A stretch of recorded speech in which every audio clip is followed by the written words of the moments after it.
और जब हम सनातन धर्म के खिलाफ, मां गंगा के खिलाफ, भारत की आस्था के खिलाफ या महाकुंभ के खिलाफ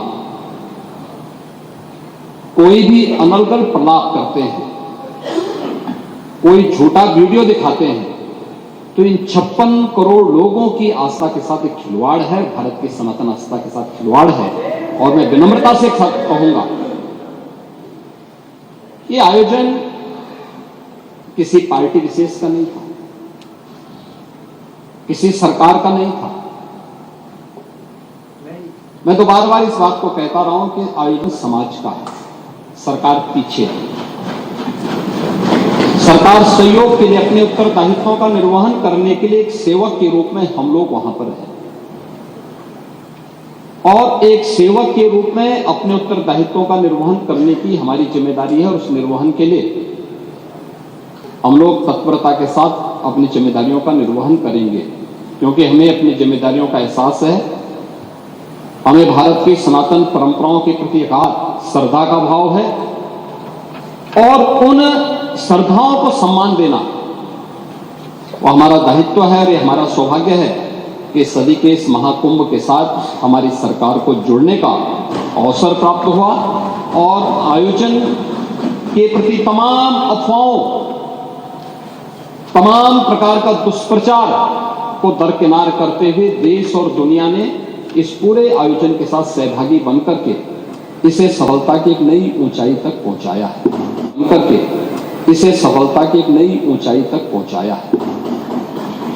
महोदय, आयोजन के 7 दिन बाकी संपन्न होने के, और जो मैंने आज दोपहर तक के आंकड़े बताए हैं, 56 करोड़ 25 लाख से अधिक श्रद्धालु अब तक प्रयागराज की महात्रिवेणी में आस्था की डुबकी लगा चुके हैं। और इसीलिए जब यहां पे हमारे प्रतिपक्ष के जो माननीय सदस्य डॉक्टर आर.के. पटेल जी, श्री संग्राम सिंह यादव जी और श्रीमती आराधना मिश्रा मोना जी जब अपनी बातों को यहां पे कह रही थी, तो मुझे आपकी बातों को देख करके सचमुच एक तरफ हमें एहसास है अपनी जिम्मेदारी का, हमारी संवेदनाएं हैं उन सभी के प्रति जो लोग 29 जनवरी के एक स्टैम्पेड के शिकार हुए थे, उन सभी श्रद्धालुजनों के प्रति भी, या प्रयागराज कुंभ के दौरान जो आपने अपने नोटिस में उल्लेख किया है, सोनभद्र की, अलीगढ़ की या किसी अन्य जगहों पर प्रयागराज महाकुंभ के आयोजन में भाग लेने के लिए या यहां से जाने के लिए जो लोग यहां से प्रयागराज महाकुंभ में महास्नान के बाद वापस जा रहे थे, सड़क दुर्घटना के शिकार हुए हैं, उन सबको हम श्रद्धांजलि देते हैं।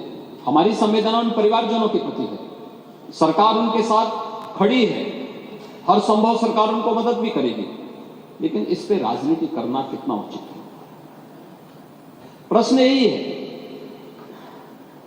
और इसीलिए मैं आपसे कहना चाहूंगा, जब आप अपनी बात कह रहे थे, मैं धन्यवाद दूंगा माननीय सदस्य श्री मनोज पांडे जी को, जिन्होंने उन अफवाहों की ओर ध्यान भी दिया, कि उल्लेख किया कि काहिरा का वीडियो लेकिन महाकुंभ के साथ जोड़ करके दुष्प्रचार किया जा रहा था, नेपाल का वीडियो महाकुंभ के साथ, झारखंड की किसी घटना को महाकुंभ के साथ, या देश के अंदर के किसी अन्य दुर्घटना को जूसी के साथ जोड़ करके दुष्प्रचार करके अफवाह फैलाने का जो कार्य हो रहा था, कौन लोग थे। और इसीलिए मैं कहना चाहूंगा कि बड़ा हसीन है इनकी जवान का जादू, लगा के आग बहारों की बात करते हैं, जिन्होंने रात में चुन चुन के बस्तियों को लूटा, वही नसीबों के मारों की बात करते हैं।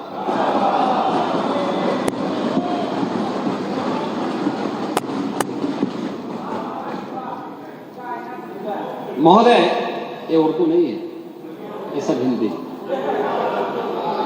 आपको मैं बताना चाहता हूं, आपको मैं एक और बात बताना चाहता हूं, जो भी नेता प्रतिपक्ष कह रहे थे, जब उत्तर प्रदेश की स्थानीय बोलियों को इस सदन में महत्व मिला, उनके द्वारा कहा जा रहा था, उन्होंने विरोध किया था।